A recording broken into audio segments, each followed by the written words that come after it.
Pour rester connecté avec l'actualité chrétienne de Montréal et du monde, une seule adresse, www.radioéclat.com. Bonjour, bonsoir à vous toutes et à vous tous. Ici Judith Oscar Dorsan.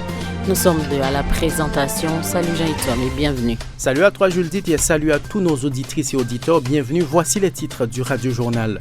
L'ONU tire la sonnette d'alarme contre le mariage forcé au Nigeria. Les chrétiens sont de plus en plus ciblés. Venezuela, plus de 20 personnes sont portées disparues. Elle aurait été emmenée sur une montagne par une religieuse qui fait état d'une fin du monde imminente, mettant de l'avant une révélation de la Vierge. En Haïti, les citoyens ont gagné les rues pour dénoncer la cherté de la vie et de l'insécurité, alors que l'Église épiscopale continue de nier son implication présumée dans le dossier de trafic d'armes. Mais le grand sujet de ce radio-journal demeure la mort de la reine Elisabeth II. On mettra l'accent sur sa foi chrétienne dans cette édition. Restez avec nous, ces informations et bien d'autres vous seront développées après la pause. Jamais monter une radio web n'a été aussi facile et fascinant.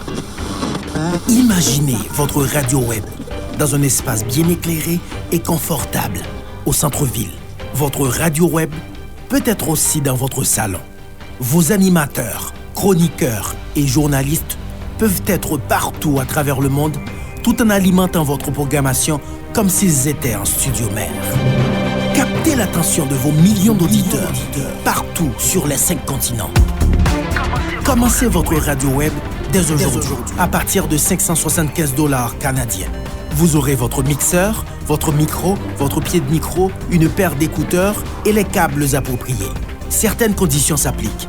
Visitez notre site internet www.jedmatic.com, jedmatic.com, 438-815-3030. Jedmatic. Là, il y a l'Internet, nous créons votre radio.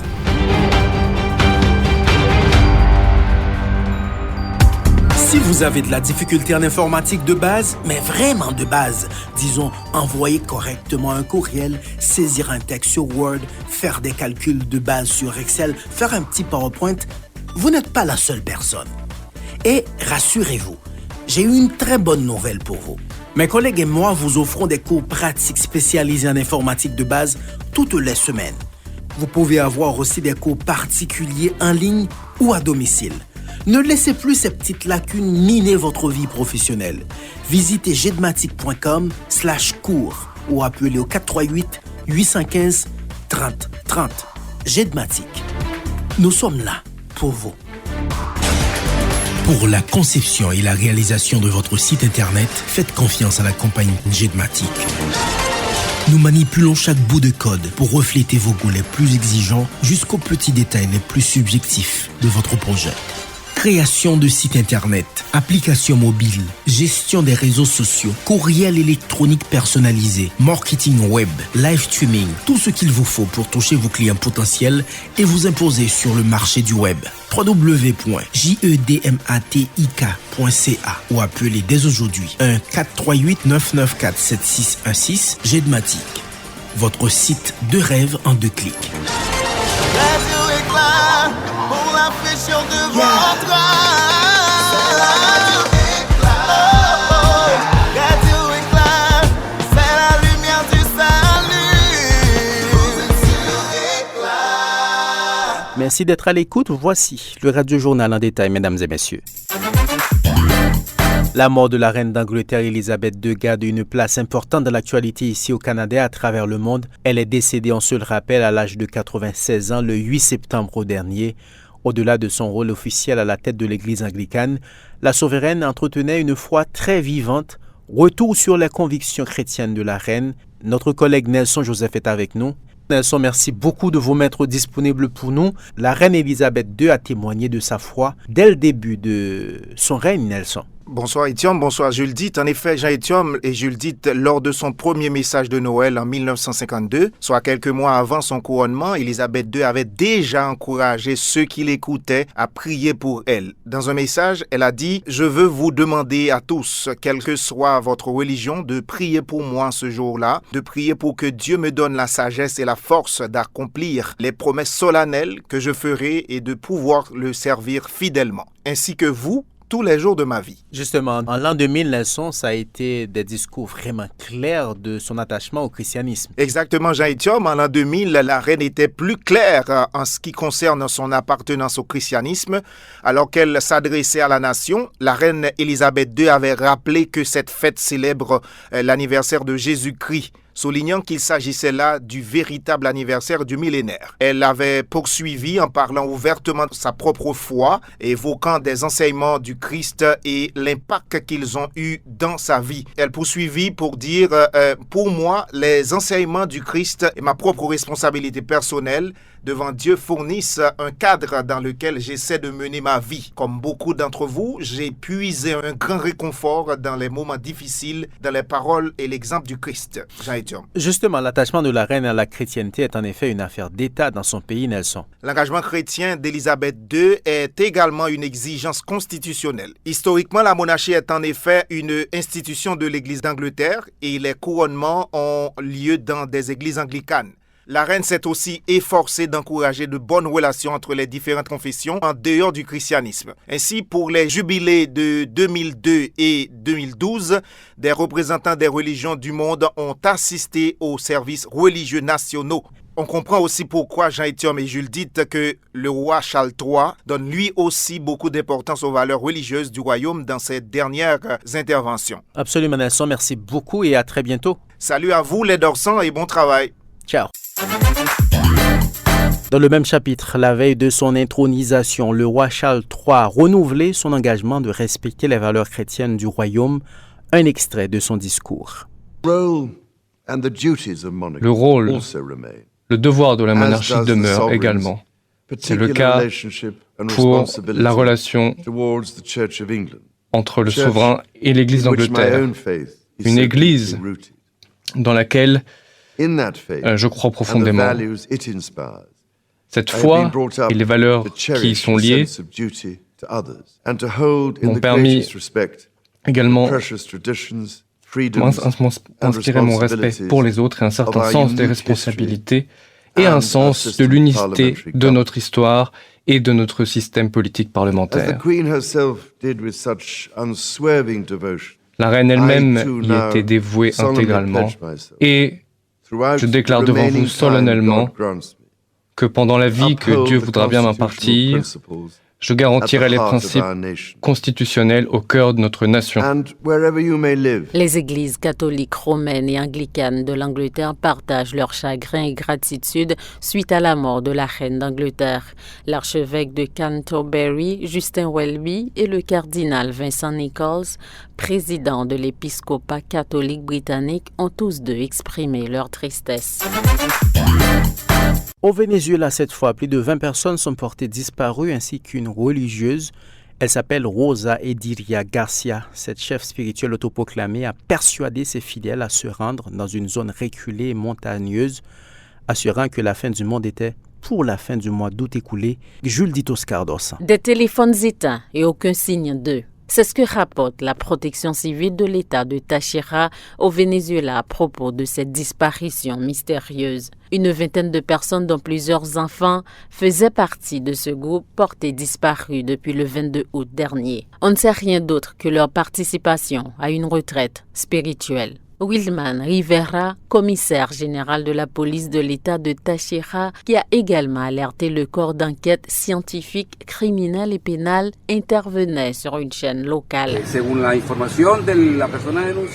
Selon les informations du plaignant, il s'agit de quelque chose de religieux.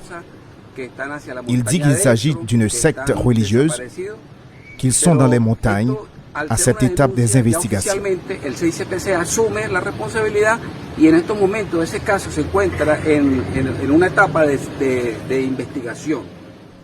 Tant que nous n'avons pas les résultats de l'enquête, nous ne pouvons pas communiquer les informations irresponsables.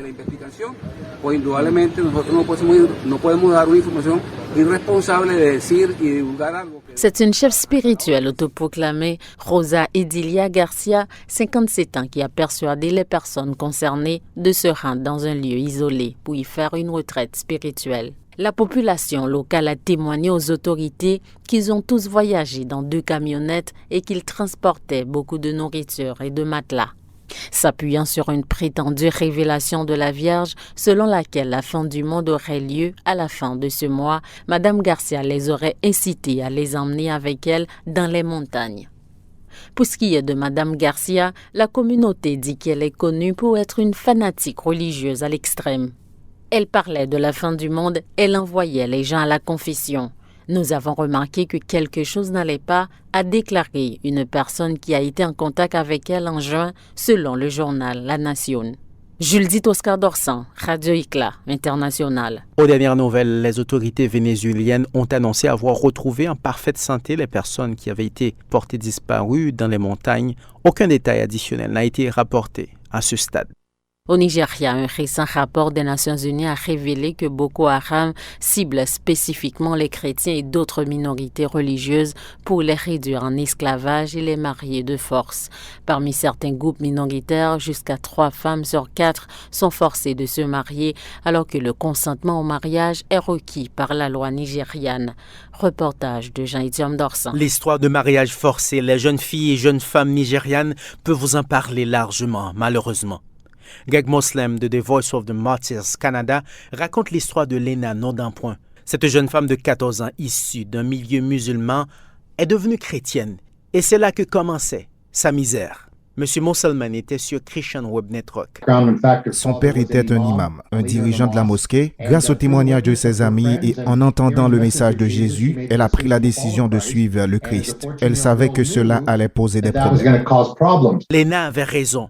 Lorsqu'il a appris sa conversion, son père a abusé d'elle physiquement et l'a forcée à épouser un homme beaucoup plus âgé. Elle a cependant gardé sa foi et, au bout d'1 an, elle a fait dissoudre le mariage par un tribunal. Lena a fini par fréquenter une école de disciples pour de nouveaux croyants. Elle ne savait ni lire ni écrire et pourtant, elle excellait dans ses cours. Selon Moslem, elle a rapidement formé son plan pour l'avenir. Il déclare: son désir était de devenir pasteur et évangéliste et de partager le message de Jésus dans la communauté même qui la persécutait. Nous travaillons pour la nouvelle étape. Bien l'éducation, l'apprentissage de la langue, etc.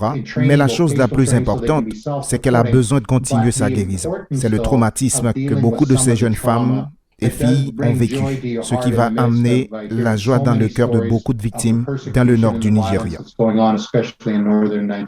Lena, beaucoup de jeunes femmes se voient obligées de se marier à cause de leur foi chrétienne au Nigeria. Certaines d'entre elles font face aussi à de la violence physique et sexuelle. Jean-Étienne Dorsan, Radio Éclat International. Radio Éclat pour la fraîcheur de votre âme.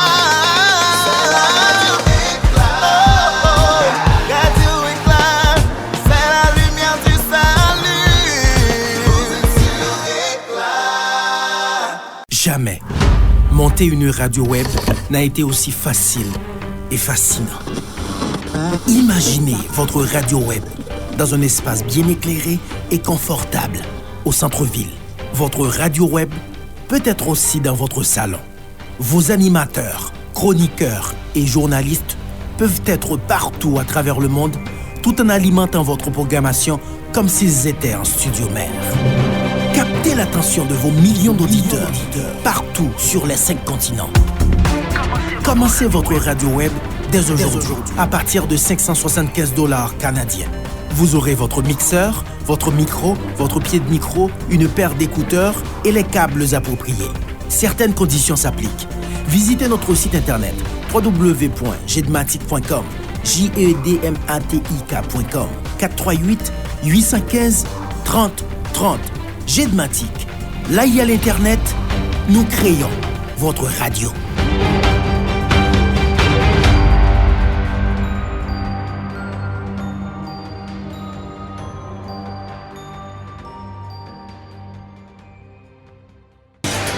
Pour la conception et la réalisation de votre site Internet, faites confiance à la compagnie Jedmatic.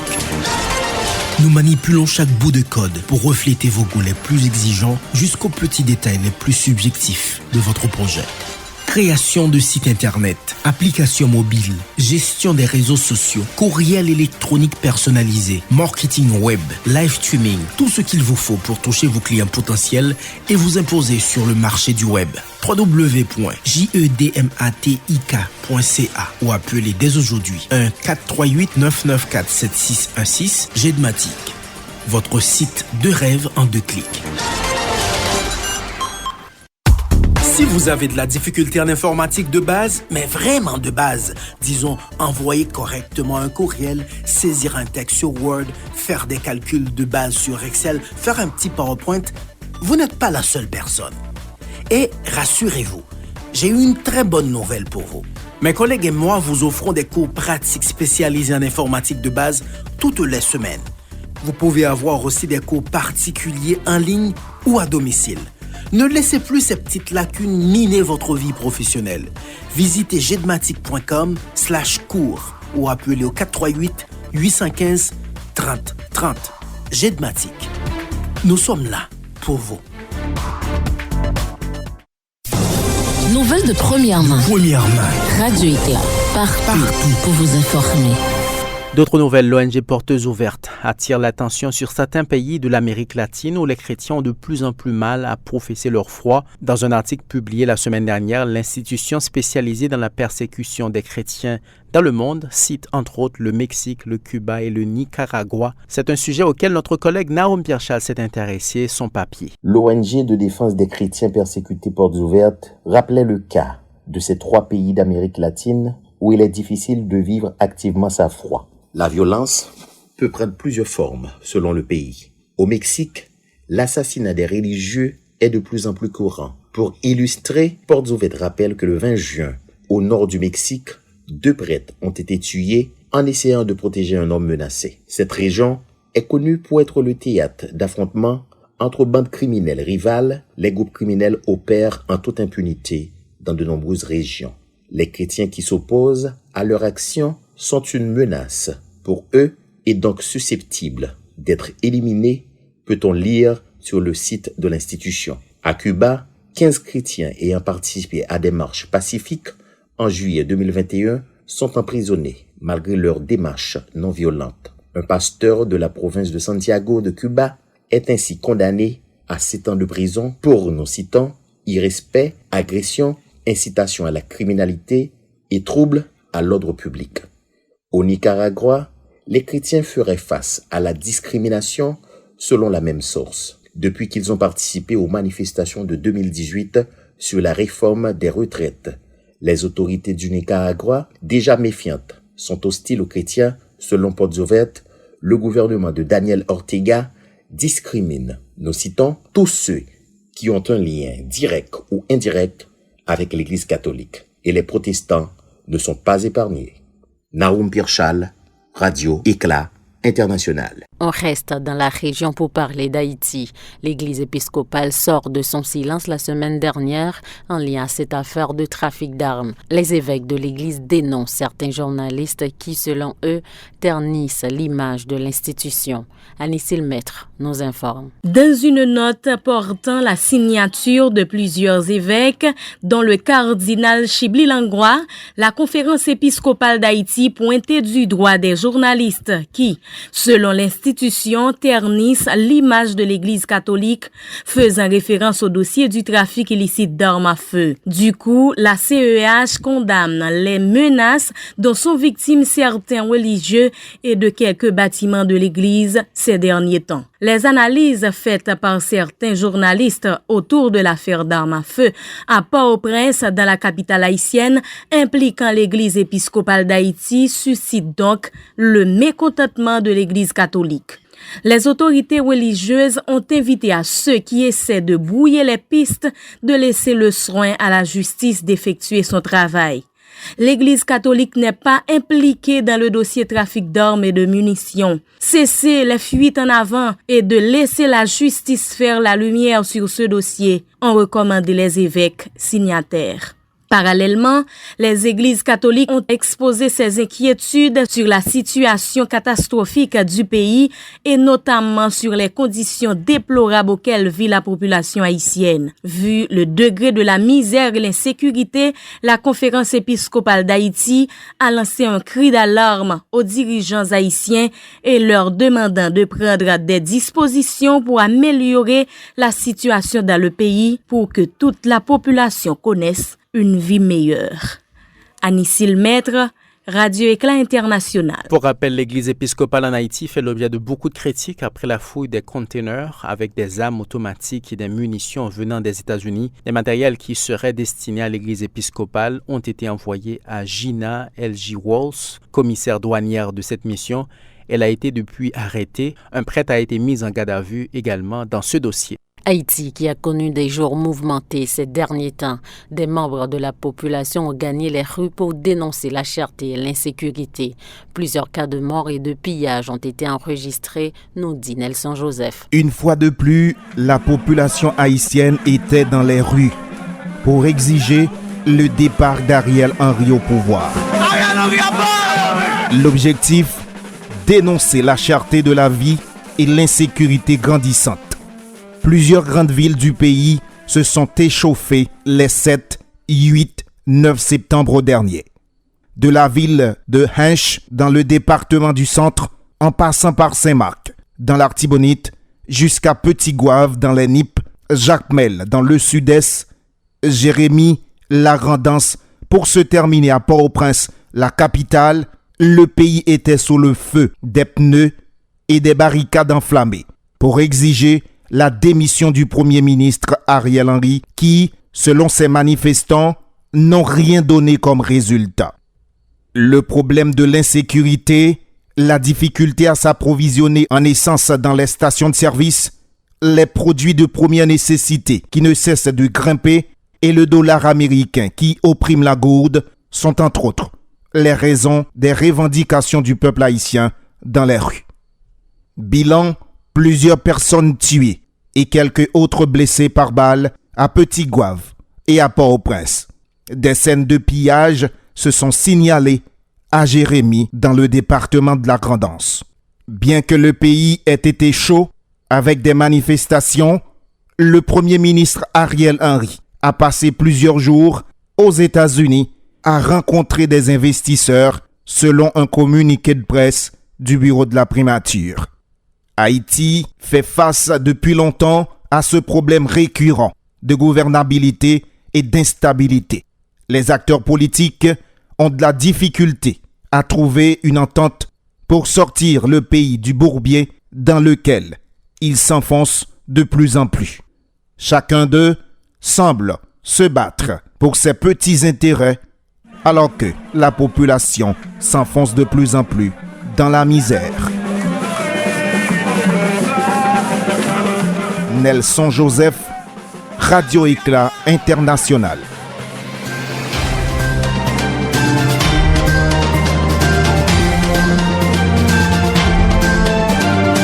C'est ainsi s'achève cette édition, coordonnée par Nelson Joseph. Justement, merci de l'avoir suivi. Retrouvez l'actualité chrétienne en tout temps sur les www.radioéclat.com. Si vous êtes à Montréal, vous pouvez écouter cette édition tous les mardis et jeudis à partir de 15h sur le 102.3 FM, Radio Centre-Ville.